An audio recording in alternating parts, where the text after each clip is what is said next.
सामान्य वर्ग या सामान्य तरीके से चुनाव का अध्ययन करते हुए हम 1980-90 के उस पायदान पे पहुँचे जब हमने जाना कि किस प्रकार बदलते हुए समीकरण में एक नया गुट सामने आता है, बड़ा प्रभावशाली और संभवतः जिसकी संख्या सबसे ज़्यादा ओबीसी, बैकवर्ड क्लासेस, पिछड़ा वर्ग और फिर अन्य पिछड़ा वर्ग, और उनके उदय को समझते हुए हमने ये भी देखा कि भारतीय राजनीति को किस प्रकार ये प्रभावित करते हैं। भारतीय समाज का एक और ऐसा पहलू है, एक और ऐसा अंग है जो भारतीय राजनीति को संभवतः उतना ही प्रभावित करने की क्षमता रखता है जितना कि पिछड़ा वर्ग, और वह है सामाजिक रूप से कमज़ोर वर्गों का वर्ग, सामाजिक रूप से कमज़ोर वर्गों का, सोशली वीक, सामाजिक दृष्टि से जो कमज़ोर हैं। तो अब इस अध्याय के इस हिस्से में अब हम समझने की कोशिश करेंगे कि सामाजिक रूप से कमज़ोर वर्गों का राजनीतिक सशक्तिकरण कैसे हुआ। हमने पिछड़ा वर्ग के राजनीतिक सशक्तिकरण का अध्ययन कर लिया। अब हम जानने की कोशिश करेंगे कि पिछड़ा वर्ग के अलावा समाज का एक ऐसा वर्ग भी है जिसे हम कमज़ोर वर्ग कहते हैं, और उसके राजनीतिक सशक्तिकरण की बात करेंगे, जानने की कोशिश करेंगे कि कैसे इस वर्ग को राजनीतिक ताकत मिली या कहाँ से मिली।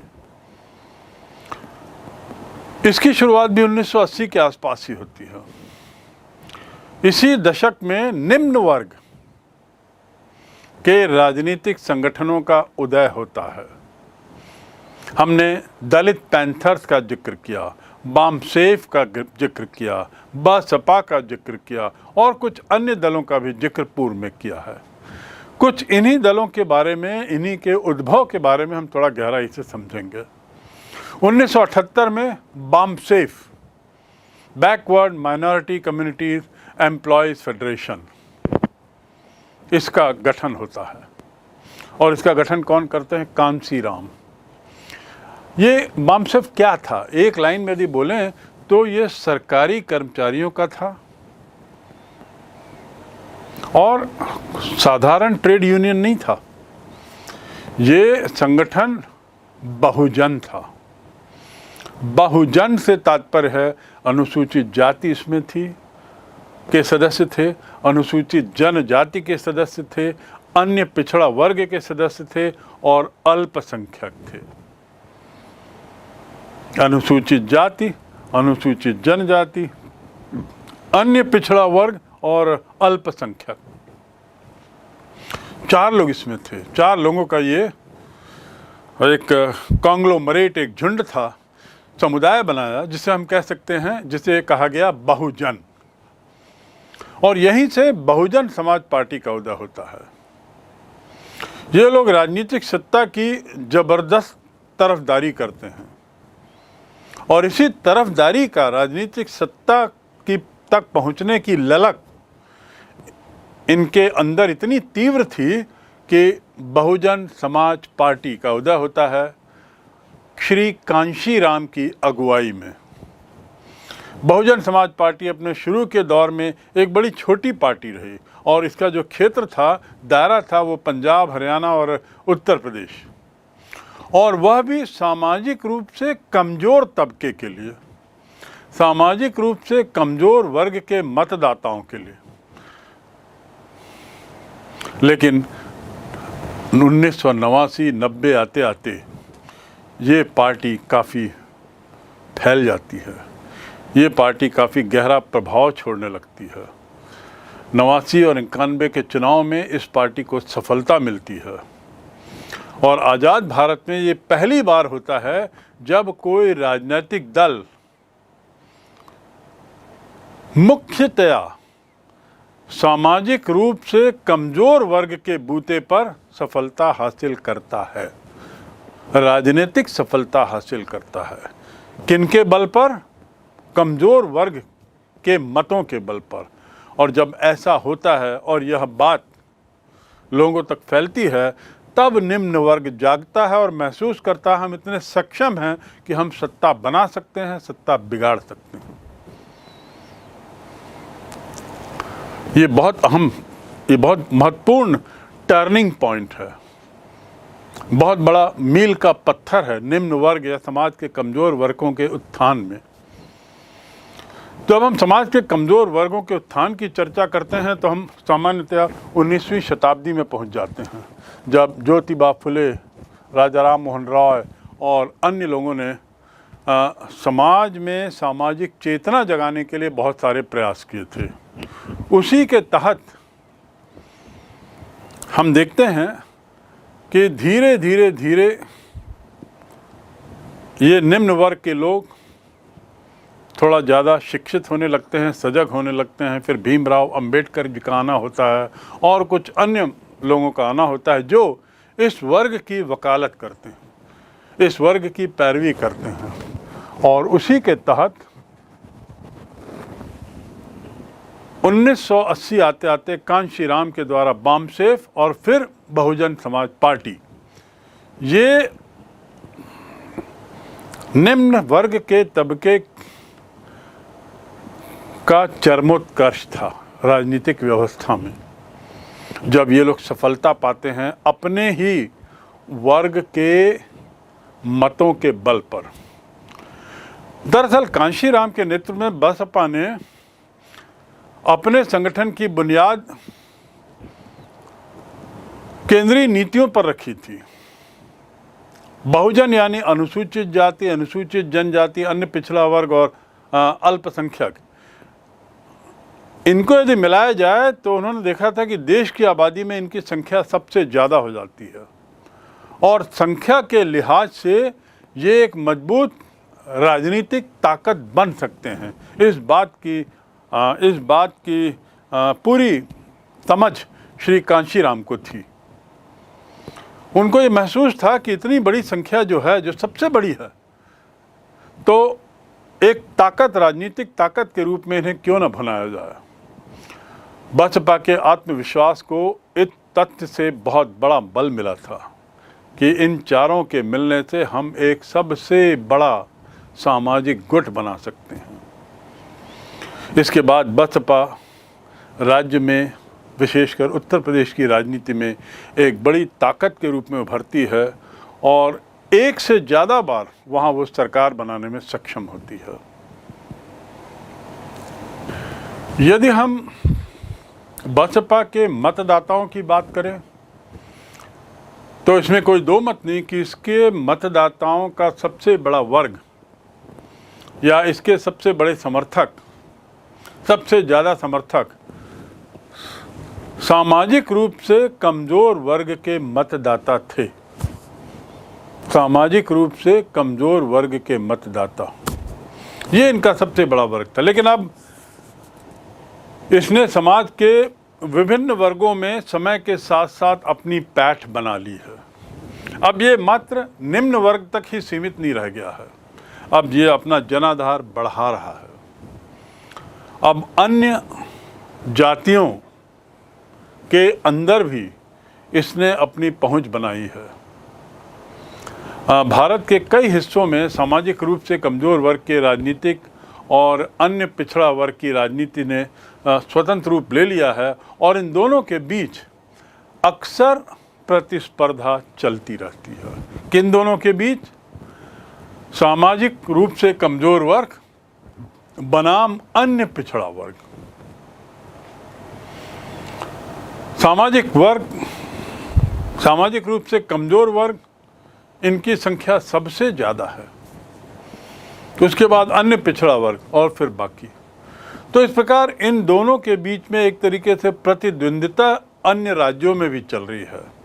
और जैसे जैसे इन आंकड़ों की सच्चाई लोगों तक पहुंच रही है, ये दोनों समाज के वर्ग अपनी अपनी ताकत को समझ रहे हैं, उसकी अहमियत को समझ रहे हैं, राजनीतिक अहमियत को, और उसको भुनाने की कोशिश कर रहे हैं।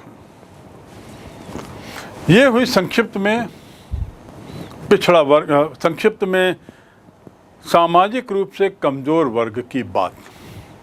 अब इसके संस्थापक के बारे में थोड़ा सा जान लें, श्री कांशीराम के बारे में। उनकी पृष्ठभूमि क्या थी जिन्होंने इस दलित वर्ग को राजनीतिक स्तर पर उस जगह पहुंचा दिया जहां वे स्वयं एक फोर्स बन के उभरे हैं, जहां उन्होंने स्वयं अपने दलितों के या शोषित वर्ग के, कमज़ोर वर्ग के लोगों के आधार पर ही सत्ता में काबिज होने की क्षमता पाई है, और एक बार नहीं बल्कि कई बार। कांशीराम 1934 से 2006 इनका जीवन काल। बहुजन समाज पार्टी के सशक्तिकरण का प्रतिपादक और बहुजन समाज पार्टी के संस्थापक, दोनों के लिए श्रेय इनको जाता है। सशक्तिकरण के लिए भी और एक राजनीतिक दल के संस्थापक के रूप में भी श्री कांशीराम को लोग जानते हैं। सामाजिक और राजनीतिक कार्य के लिए केंद्र सरकार की नौकरी से इस्तीफा दिया। इनकी राजनीति में आने की ऐसी कोई मंशा नहीं थी, पर पूना में जहां पर वो अंतिम बार पदस्थ थे सरकारी नौकरी में, वहाँ के कुछ घटनाक्रम ने, उस कार्यालय के कुछ घटनाक्रम ने उनको विवश किया कि वो इस्तीफा दें और कमज़ोर वर्गों के उत्थान के लिए सामने आए। इस प्रकार वो सरकारी नौकरी से, क्लास 1 ऑफिसर की नौकरी से इस्तीफा देते हैं, बामसेफ की स्थापना करते हैं, फिर DS4 बनाते हैं और अंत में 1984 में बहुजन समाज पार्टी की स्थापना होती है। 1984 वही वर्ष जब इंदिरा गांधी की हत्या हुई थी। एक आप याद रखने के लिए ध्यान में रख सकते हैं। बड़े कुशल रणनीतिकार माने जाते थे अपने समय में, और इस बात की अहमियत को लोगों तक सबसे पहले पहुंचाने का श्रेय इन्हीं को जाता है, जिसमें उन्होंने कहा था कि यदि ये 3-4 वर्ग, अनुसूचित जाति, जनजाति, अन्य पिछड़ा वर्ग और अल्पसंख्यक यदि साथ आते हैं तो बहुत ताकतवर बनेंगे। इस बात की अहमियत लोगों तक पहुंचाने का मादा इन्हीं में था, और इन्होंने ही सफल रूप से इसका प्रयास भी किया और इसमें सफल भी हुए। इसलिए वे एक बहुत कुशाग्र रणनीतिकार के रूप में जाने गए। अपनी राजनीतिक सत्ता को सामाजिक समानता का आधार मानते थे। उनका कहना था कि सत्ता में आना इसलिए ज़रूरी है ताकि हमें भी समाज में उसी स्तर पर देखा जाए जिस स्तर पर अन्य लोग हैं, और बिना राजनीतिक सत्ता में आए समाज ऐसा मौका देता नहीं। समाज दलित वर्गों के लिए ऐसा प्रयास नहीं करता कि वह स्वयं उन्हें ऊपर उठाए। इसके लिए दलित वर्गों को स्वयं प्रयास करना पड़ेगा। इसके लिए इन 4 वर्ग के लोगों को एकजुट होकर स्वयं प्रयास करना पड़ेगा और राजनीतिक सत्ता को पाना पड़ेगा, ऐसी इनकी सोच थी। उत्तर भारत के राज्यों में सामाजिक रूप से कमज़ोर वर्गों की राजनीति के लिए इन्होंने बहुत काम किया और एक सक्षम संगठनकर्ता के रूप में श्री कांशीराम जाने गए। इनका निधन सन 2006 में हुआ। राजनीति की बात करें तो भारत में राजनीति के साथ एक पहलू और जुड़ा हुआ है। वर्ग आधारित राजनीति, जाति आधारित राजनीति, गठबंधन की राजनीति, मुद्दों की राजनीति, व्यक्ति आधारित राजनीति, ये सभी दौर भारत में देखे जा चुके हैं, भारत की राजनीति में गत 70 वर्षों में। लेकिन इसके साथ साथ एक अन्य तरह की राजनीति कमोबेश कई बार हमारे इस समाज में दिखाई देती है, और उसे हम कहते हैं सांप्रदायिकता की राजनीति। सांप्रदायिकता, कम्युनलिज्म। सांप्रदायिकता की राजनीति का उबाल पंथ निरपेक्षता और लोकतंत्र को नई चुनौती सांप्रदायिक राजनीति बनाम लोकतंत्र, ये संक्षिप्त में इस विषय का मुद्दा है। सांप्रदायिक राजनीति से क्या तात्पर्य है? सांप्रदायिकता का अर्थ क्या है? धर्म के आधार पर यदि कुछ किया जाए तो हम उसे सांप्रदायिकता का प्रभाव कहते हैं, धर्म आधारित। सन 90 के दशक में ये सांप्रदायिकता की राजनीति सामने आती है। सन 80 के दशक में आप देखते हैं कि कैसे श्री कांशीराम अल्पसंख्यक समुदाय, धार्मिक रूप से अल्पसंख्यक समुदाय अर्थात मुस्लिम लोगों को अपनी पक्ष में करने का प्रयास करते हैं। और जब ऐसा होता है तो अन्य राजनीतिक दलों की चेतना जागती है और वे इन अल्पसंख्यकों को एक सक्षम वोट बैंक के रूप में देखते हैं। इस तरह वोट बैंक के रूप में इनको देखे जाने से और एक मजबूत वोट बैंक के रूप में देखे जाने की परिणति इस बात में होती है कि इनको अपने पक्ष में करने के लिए जो राजनीति की जाती है वह सांप्रदायिकता का रूप ले लेती है, धार्मिक झगड़ों का रूप ले लेती है। ये प्रवृत्ति जो है 1990 के बाद इसीलिए शुरू होती है। विशेषकर सांप्रदायिकता की राजनीति का उछाल इसी काल में होता है, क्योंकि इसी काल में अल्पसंख्यक बहुत एकजुट होकर सामने आते हैं। और इस उबाल का परिणाम यह है कि लोकतंत्र और पंथ निरपेक्षता, जो भारत की नीति है धर्मनिरपेक्षता, उसको एक बहुत बड़ी चुनौती मिलती है। सरकार किसका पक्ष ले? यदि सरकार निष्पक्ष होकर किसी एक धर्म समुदाय के लिए कार्य करेगी तो दूसरा पक्ष उसे सांप्रदायिक रूप देने का कोशिश करेगा, चाहे भले ही सरकार की अपनी सोच है कि वह जो कार्य कर रही है वह निष्पक्ष होकर कर रही है। निष्पक्ष होकर करने पर भी किसी न किसी का पक्ष तो लिया जाएगा। ऐसी स्थिति में दूसरा पक्ष जो है वह इसे सांप्रदायिक रूप देता है और इस प्रकार ये एक बहुत बड़ी चुनौती बन जाती है। वैसे तो हम देखें तो भारत में आज़ादी से पहले भी सांप्रदायिकता का विष जो है काफ़ी फैल चुका था। भारत की राजनीति में सांप्रदायिकता का तत्व विद्यमान ही नहीं था, बल्कि गहरे घाव छोड़ रहा था। धार्मिक आधार पर 1947 में देश का विभाजन होता है, ये सांप्रदायिकता का ही तो परिणाम है।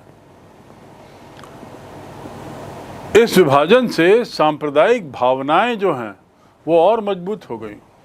लोगों का सांप्रदायिकता पर और विश्वास बढ़ गया, क्योंकि उन्होंने देखा कि धार्मिक आधार पे हम यदि देश का विभाजन कर सकते हैं तो बाकी मुद्दे तो छोटे हैं, उन्हें भी धार्मिक रंग देकर पाया जा सकता है। विश्लेषकों का अनुमान था कि जैसे जैसे भारत में लोकतंत्र की जड़ें मजबूत होंगी, गहरी होंगी, सांप्रदायिकता वैसे वैसे कमज़ोर होती जाएगी, ऐसा विश्लेषकों का कहना था। लेकिन 90 के दशक में ये अनुमान गलत निकला। 90 के दशक की घटनाओं ने इस उम्मीद को गलत साबित कर दिया। इसमें एक शाहबानों का मामला था, बाबरी मस्जिद के विध्वंस का मामला था, गुजरात के दंगे की घटनाएं थीं, जिसने भारत में सांप्रदायिकता की राजनीति को एक नया जामा पहना दिया, एक नया चेहरा दे दिया। इन तीन घटनाओं का हम थोड़ा अलग से जिक्र करेंगे संक्षिप्त में, शाहबानों, बाबरी मस्जिद और गुजरात के दंगे। लेकिन फिलहाल आप जान लें कि ये तीनों घटनाएं लगभग उसी कालखंड में होती हैं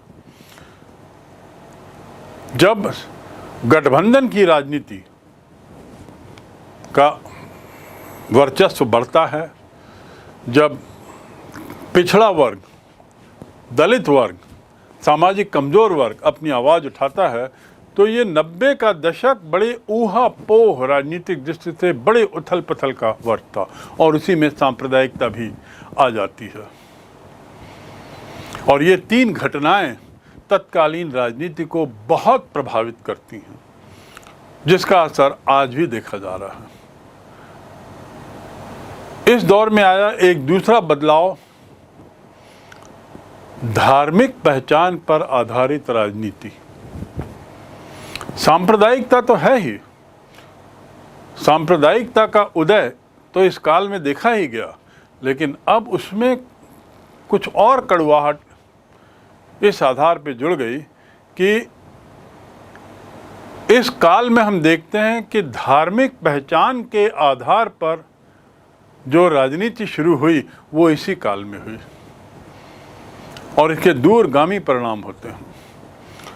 जनता पार्टी जो 1980 में बिखरती है, उसके बाद जनसंघ सामने आता है, तो जनसंघ भारतीय जनता पार्टी के रूप में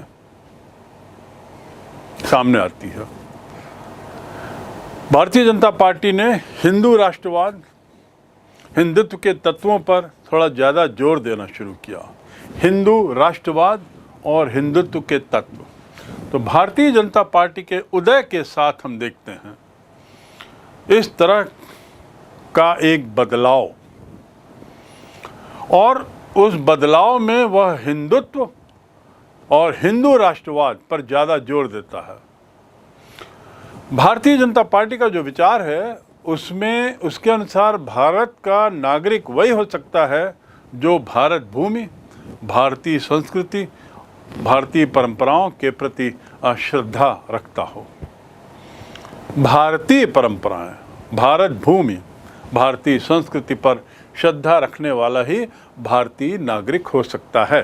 ये भारतीय जनता पार्टी की सोच है और ये वही काल है जब भारतीय जनता पार्टी भी धीरे धीरे अपनी पैठ बढ़ाती है, अपनी पहुंच, अपना जनाधार बढ़ाती है और उसके सीटों की संख्या में धीरे धीरे विकास होता है। सन 85 के समय तलाकशुदा शाह बानो, उसके मामले में सर्वोच्च अदालत ने शाह बानो को भूतपूर्व पति से गुजारा भत्ता हासिल करने का अधिकार दिया। ये एक बड़ा प्रसिद्ध केस है, शाह बानो का केस। गुजारा भत्ता करने के लिए शाह बानो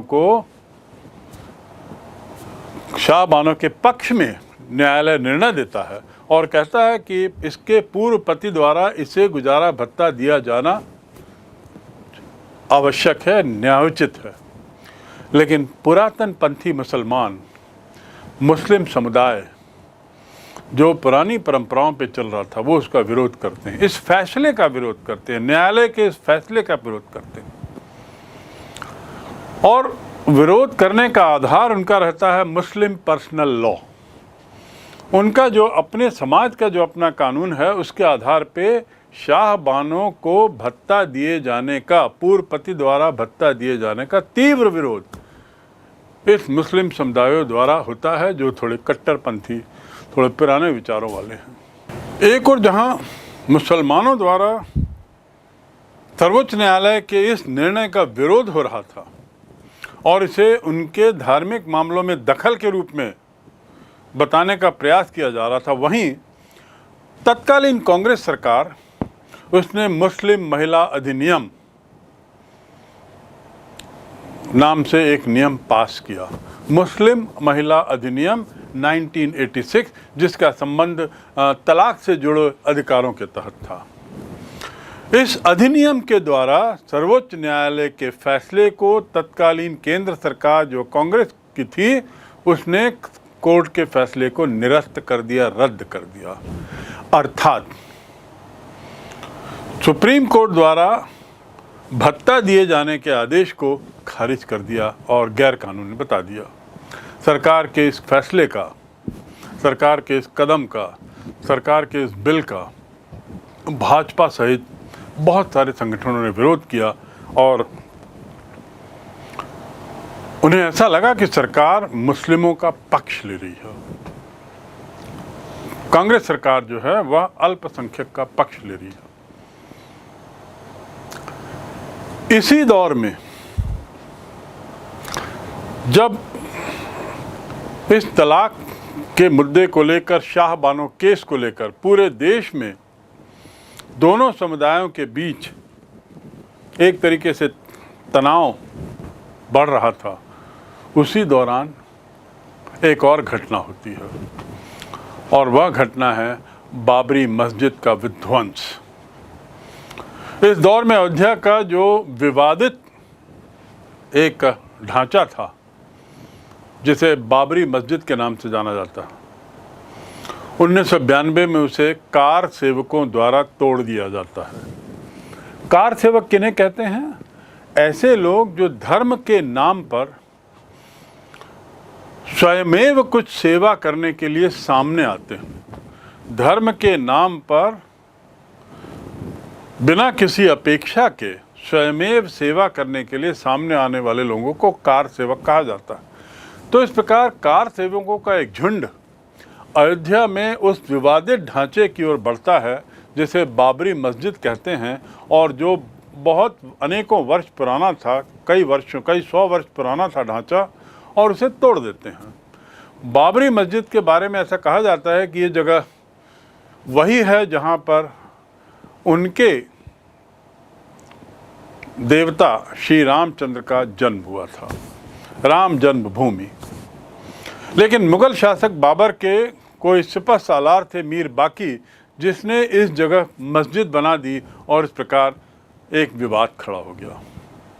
राम जन्मभूमि के स्थान पर मस्जिद का बनाया जाना हिंदुओं को नागवार गुजरा, और जब ये बात सामने आई तो मामला कोर्ट में चला गया। कोर्ट में मामला एक तरफ लंबित और दूसरी ओर यहाँ बाबरी मस्जिद को कार सेवकों ने ढहा दिया 1992 में, और इस प्रकार उनके द्वारा किसी धर्म विशेष, किसी समुदाय विशेष के द्वारा ढांचे को ढहाने का एक दुष्परिणाम ये हुआ कि दूसरे धर्म समुदाय के द्वारा इसे अन्यथा लिया गया, और इस प्रकार दोनों समुदायों के बीच में जो धार्मिक आधार पर जो तनाव शाह बानो केस और उसके आसपास वो बढ़ता चला गया, और कई बार तो इसने सांप्रदायिकता का रूप भी लिया। बाबरी मस्जिद जब ढाई गई, बाबरी मस्जिद को जब तोड़ा गया, तो पूरे देश में कई जगह धर्म आधारित दंगे हुए, जिसे हम सांप्रदायिक दंगे कहते हैं, और इसके चलते भाजपा सरकार को इस्तीफा देना पड़ा। कई जगह भाजपा, भारतीय जनता पार्टी की सरकारों को बर्खास्त किया केंद्र सरकार ने, और राष्ट्रपति शासन लागू किया, ये कहते हुए कि इन राज्यों में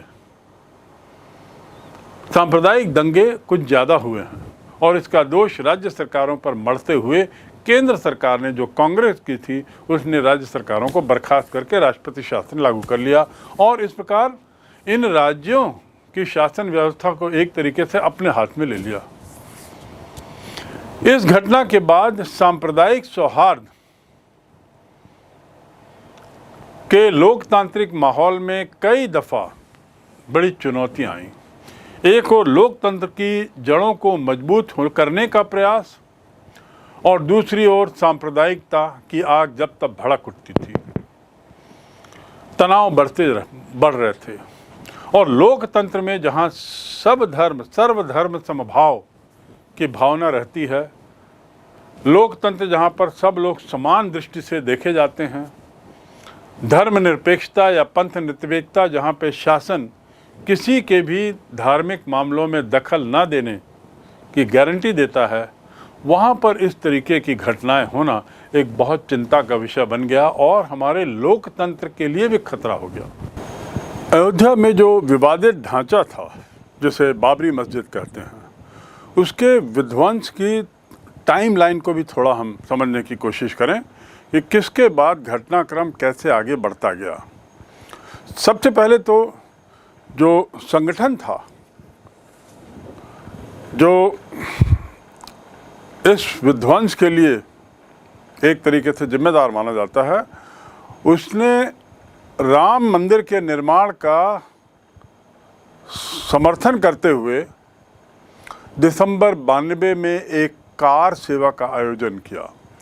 और कार सेवा अर्थात एक ऐसी वॉलंटरी सेवा, जैसा मैंने बताया, जिसमें स्वयमेव अपनी शारीरिक क्षमता से आर्थिक क्षमता के अनुसार किसी कार्य में मदद करना। तो दिसंबर 92 कार सेवा का आयोजन किनके द्वारा? संगठन, वो वाला संगठन जो राम मंदिर के निर्माण का समर्थन कर रहा था। राम भक्तों के से ये आह्वान किया गया कि वे राम मंदिर के निर्माण में श्रम दान करें। तो यहाँ पर कार सेवकों से मूलतः श्रम दान की अपेक्षा थी और इन संगठनों ने श्रम दान का अनुरोध किया, जिसके तहत उद्देश्य ये था कि अपनी शारीरिक मेहनत से जो ढांचे को बनाने में जो लेबर लगेगा, शारीरिक जो लेबर लगेगा, उसमें योगदान करें। सुप्रीम कोर्ट का ऐसी स्थिति में राज्य सरकार को एक आदेश आता है कि जो विवादित ढांचा है उसकी सुरक्षा का पूरा इंतज़ाम करें, कहीं ऐसा ना हो कि ये ढांचे को किसी तरह का नुकसान पहुंचाया जाए। संभवतः सुप्रीम कोर्ट को ऐसा अंदेशा था या ऐसी संभावना से बचने के लिए, ऐसी संभावना को हटाने के लिए कि कहीं ये ढांचा न ढह जाए, ढहा दिया जाए, उसने राज्य सरकार को आदेश दिया कि इस ढांचे की सुरक्षा के समुचित इंतज़ाम करें। 6 दिसंबर आता है, 6 दिसंबर 1992, और देश के विभिन्न भागों से लाखों की संख्या में लोग आ जाते हैं अयोध्या में। और ऐसा कुछ होता है घटनाक्रम कि उस भीड़ में अचानक एक झोंका आता है और उसके प्रभाव से, उसके वजन से ये मस्जिद जो है वो गिर जाती है, मस्जिद को गिरा दिया जाता है। जैसे ही मस्जिद के विध्वंस की, मस्जिद के गिरने की खबर फैलती है, पूरे देश में एक तरह का तनाव हो जाता है, सांप्रदायिक तनाव की स्थिति निर्मित हो जाती है और देश के कई भागों में दो मतों के धर्मावलंबियों के बीच में झड़प होती है। बहुत चुनौतियों का सामना करना पड़ा। ये दशक जो है 1990 से 2000, ये दशक बड़े तनाव के दशक थे। इसी काल में, इसी दौर में 2002 में एक और घटना होती है और वह है गुजरात में धार्मिक आधार पर बटे हुए दो समुदायों के बीच में कुछ इस तरह के हिंसक टकराव होना, जो विश्व में हमारी एक तरीके से हमारे लिए बड़ी अजीब स्थिति पैदा कर देता है। लोकतंत्र के ऊपर ये बहुत बड़ा खतरा था। और वो घटना क्या थी? गुजरात का गोधरा स्टेशन, रेलवे स्टेशन, यहाँ पर अयोध्या की ओर से आ रही एक ट्रेन, उसकी बोगी में जिसमें कार सेवक बैठे हुए थे, उसमें आग लग गई। इस आग लग गई की बात को लेकर बहुत संशय है, बहुत विवाद है। सच्चाई ये कि इस घटना में 57 लोग जो उस बोगी के अंदर थे, उनमें से 57 लोग जल के मर गए। क्योंकि अयोध्या से आ रही थी, कार सेवकों की थी, इनकी संख्या किसी एक विशेष धर्म समुदाय की थी, बहुलता थी, सभी लोग एक ही धर्म के थे। और चूंकि ये लोग अयोध्या से आ रहे थे, कार सेवक थे, ऐसा अंदेशा था कि संभवतः दूसरे समुदाय के लोगों ने आग लगाई है। और इस प्रकार एक धार्मिक रंग इसको दिया गया। सांप्रदायिकता की आग इतनी भड़क गई कि बाद में हजारों लोग इसमें मारे गए। सांप्रदायिक दंगे पूरे गुजरात में हुए। जिस बदलाव की हम चर्चा कर रहे हैं इस काल में, किस तरह के बदलाव आए, हम इन बदलावों को एक तरह से हम 4 भागों में बांट सकते हैं। पहला बदलाव, उत्तर प्रदेश में भाजपा सरकार को केंद्र ने बर्खास्त किया। दूसरा, उत्तर प्रदेश के मुख्यमंत्री के खिलाफ न्यायालय की अवमानना का मुकदमा दायर हुआ। तीसरा बदलाव जो राम जन्मभूमि के परिप्रेक्ष्य में हुआ या बाबरी मस्जिद के घटनाक्रम के बाद हुआ, वह था केंद्र द्वारा जांच आयोग की नियुक्त किया जाना। और चौथा है, भाजपा ने आधिकारिक तौर पर घटना के लिए अफसोस जताया। ये चार बदलाव अपने अपने तय भारत की राजनीति को प्रभावित करते हैं। सरकार के बदलने से, सरकार के बर्खास्त होने से नई सरकार आती है, बल्कि नई सरकार आने से पूर्व राष्ट्रपति शासन लागू होता है और इस प्रकार केंद्र हावी हो जाता है। और वहीं दूसरी ओर दूसरे राज्यों में भी भाजपा की सरकार को बर्खास्त कर दिया जाता है केंद्र के द्वारा एक एक करके, और इसकी शुरुआत भाजपा से होती है। इसलिए ये पहला बदलाव बोला जाएगा। न्यायालय की अवमानना, वह तो न्यायालय से संबंधित था। भाजपा के द्वारा आधिकारिक स्तर पर इस घटना के लिए माफ़ी मांगना, अफसोस जताना, इसने भी एक राजनीतिक बदलाव की ओर इशारा किया। अब जो बिंदु है, केंद्र द्वारा जांच आयोग की नियुक्ति, इसकी जांच की परिणति करना, इसकी जांच की का जो दायरा था वह किस बात का था कि इन्हें ये देखना था कि ऐसी क्या स्थिति निर्मित हुई जिसके कारण मस्जिद को विध्वंस कर दिया गया, जिसकी परिणति मस्जिद के विध्वंस के रूप में हुई। इस बदलाव के घटनाक्रम में, इस बदलाव के वो मौलिक प्रश्न क्या हैं? बहुत महत्वपूर्ण मसलों पर अधिकतर दलों के बीच एक सहमति बनी है, आम सहमति जिसे हम कह सकते हैं। एक बदलाव ऐसा है, एक दौर ऐसा भी चला जब सब में सहमति रही हो, और वो सहमति किन मुद्दों पर है इनको थोड़ा सा हम समझ लें। और वे हैं मूलतः वो चार मुद्दे, जिनमें से पहला है आर्थिक मुद्दा।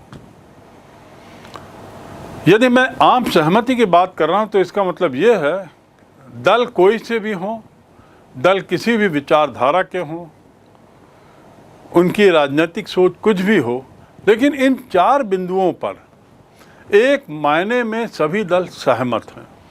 पहला बिंदु है नई आर्थिक नीति पर सहमति। नई आर्थिक नीति अर्थात new economic policy, NEP. NEP से तात्पर्य क्या है? जो 1991 के बाद नरसिम्हा राव के शासन में जो उदारवादी नीति अपनाई गई, आर्थिक उदारीकरण की प्रक्रिया, उस पर मोटा मोटा सभी राजनीतिक दल सहमत हैं। सभी राजनीतिक दल इस नीति के पक्ष में हैं। ये एकमत होना इनके लिए ज़रूरी था भारत के आर्थिक विकास के लिए, ताकि व्यापारी वर्ग को, कॉर्पोरेट सेक्टर्स को ये मैसेज जाए कि ये आर्थिक नीति जो है वो लंबे रहने वाली है, सरकारों के साथ ये नहीं बदलेगी। यद्यपि अभी भी कुछ छोटे मोटे दल ऐसे हैं जो इसका कभी कभी विरोध करते रहते हैं, लेकिन अधिकतर दलों का मानना है कि नई आर्थिक नीति से देश का विकास होगा, देश समृद्ध होगा, और भारत विश्व की एक आर्थिक शक्ति तभी बन सकता है जब वह नई आर्थिक नीति को और मजबूत बनाए और बढ़ावा दे। दूसरी बात जिस पे सब में सहमति है वह है पिछड़ी जातियों की राजनीति। पिछड़ी जातियों के लिए राजनीतिक और सामाजिक रूप से प्रयास करना। कमोबेश सभी राजनीतिक दल इस बात पर सहमत हैं कि भारत में यदि सच में लोकतंत्र स्थापित करना है, भारत में यदि वास्तव में समानता के अधिकार को धरातल पर लाना है, तो ये आवश्यक है कि हम सब इस बात पे सहमत हों कि हम सबको पिछड़े वर्ग के लिए पिछड़े वर्ग के उद्धार के लिए, पिछड़ी जातियों के उद्धार के लिए उनकी जो अपेक्षाएं हैं, राजनीतिक अपेक्षाएं और सामाजिक अपेक्षाओं से पूरा करें। राजनीतिक दलों ने अपनी पहचान अब ये समझ लिया है कि पिछड़ी जातियों का सामाजिक और राजनीतिक उत्थान ये समय की ज़रूरत है, समय की दरकार है। इसी के कारण आज सभी राजनीतिक दल शिक्षा, बेरोजगारी, इसको लेकर पिछड़े वर्गों के लिए सीट के आरक्षण के पक्ष में हैं। चाहे वो शिक्षा के मामले हों, चाहे वे रोजगार के मामले हों, वहाँ पिछड़ा वर्ग के आरक्षण के लिए अब मोटा मोटा सभी राजनीतिक दल सहमत हैं। और इसीलिए इस आरक्षण की सततता तब से बनी हुई है जब से इस तरह के आरक्षण का प्रावधान किया गया है। राजनीतिक दल ये भी सुनिश्चित करने के लिए तैयार हैं कि अन्य पिछड़ा वर्ग को भी सत्ता में हिस्सेदारी दी जाए। तो पिछड़ा वर्ग, अन्य पिछड़ा वर्ग, राजनीतिक दृष्टि से पिछड़े तबके, इनके प्रयास के लिए भी सभी राजनीतिक दल सहमत हैं। तीसरा मुद्दा जिस पे सभी दल सहमत हैं वह है शासन में प्रांतीय दलों की भूमिका को सब स्वीकार करते हैं। अर्थात भारत एक देश है, भारत में संघवाद है, भारत की जो राजनीतिक या शासन व्यवस्था है वह संघीय व्यवस्था है। उसमें क्षेत्रीयवाद को, उसमें राज्यों के दलों को भी उतनी ही अहमियत दी जाए जितनी राष्ट्रीय दलों को। और इसलिए राष्ट्रीय दल ये स्वीकार करते हैं कि देश की शासन व्यवस्था में, देश की सत्ता प्रणाली में प्रांतीय दल और राष्ट्रीय दल जैसा भेद अब ना किया जाए। इनके बीच में किसी तरह का ऐसी सोच ना हो कि प्रांतीय दल छोटे होते हैं। समय दर समय गत 30 वर्षों में इन प्रांतीय दलों ने अपनी अहमियत को महसूस करा दिया है। और जैसा मैंने बारंबार कहा है, केंद्र में सत्ता में आने के लिए इन राष्ट्रीय दलों को इन क्षेत्रीय दलों की लाठी का सपोर्ट लेना पड़ा है। तो इसलिए मोटे मोटे अब सभी दल इस बात पे सहमत हैं कि प्रांतीय दलों की भूमिका उतनी ही अहम है जितनी कि राष्ट्रीय दलों की। और इसलिए राष्ट्रीय दल और प्रांतीय दलों के बीच में जो अंतर है, समझ का अंतर, प्रांतीय दल को एकमात्र छोटा दल अब नहीं माना जाए, ये जो अंतर है ये कम होता जा रहा है, जो बड़ी अच्छी बात है। हमने इसी अध्याय में देखा कि प्रांतीय दल केंद्रीय सरकार में साझेदारी कर रहे हैं, गठबंधन की राजनीति में बहुत महत्वपूर्ण रूप से जुड़े हुए हैं। वर्तमान एनडीए सरकार में, जिसे हम भारतीय जनता पार्टी के नेतृत्व वाली सरकार मानते हैं, उसमें भी 30 से ज़्यादा दल जो क्षेत्रीय स्तर पर हैं उनकी सहभागिता है।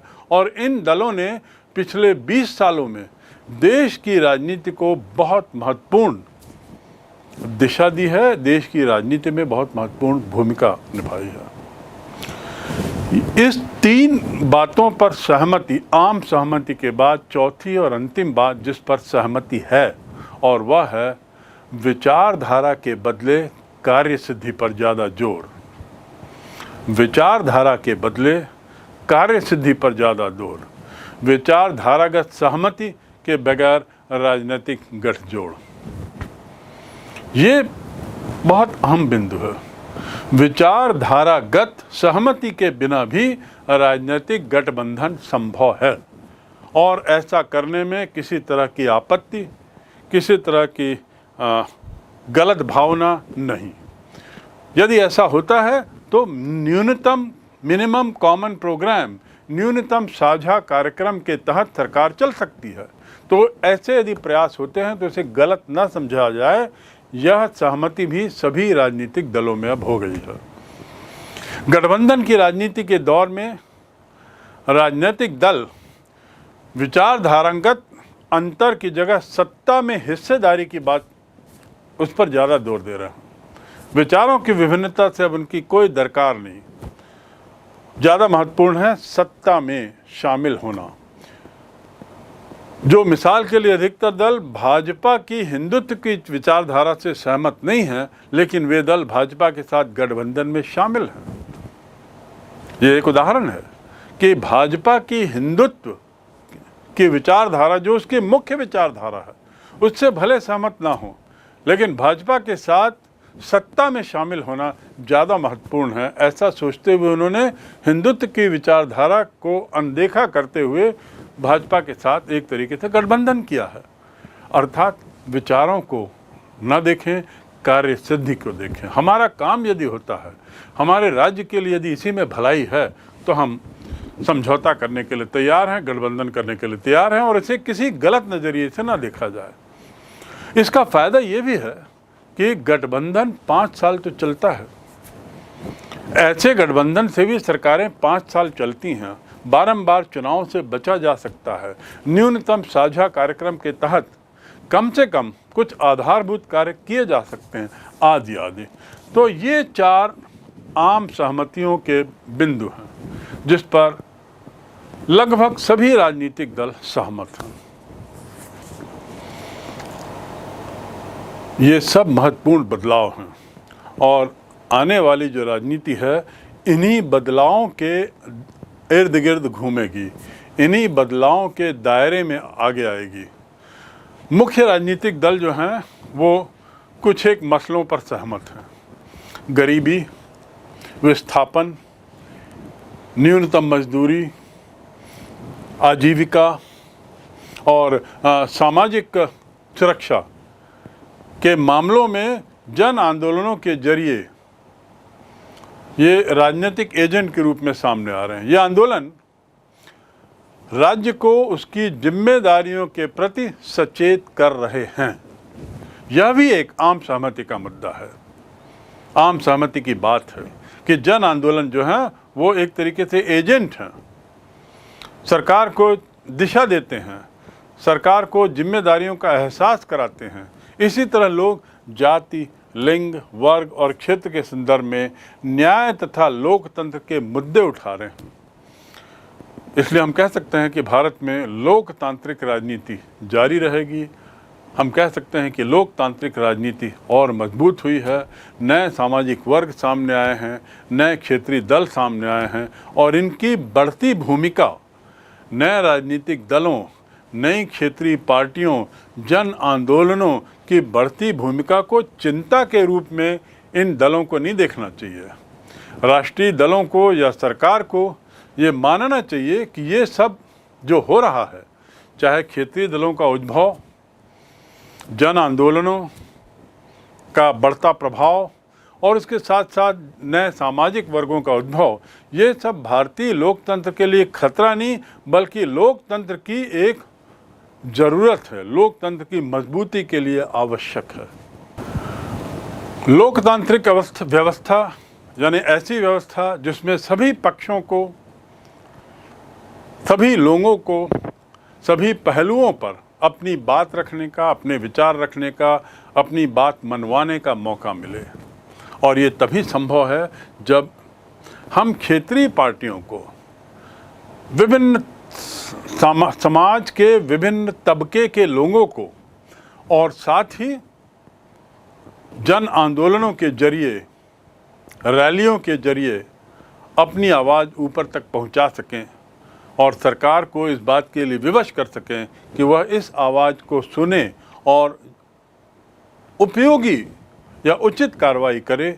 यही लोकतंत्र की सफलता है और यही लोकतंत्र को मजबूत बनाता है।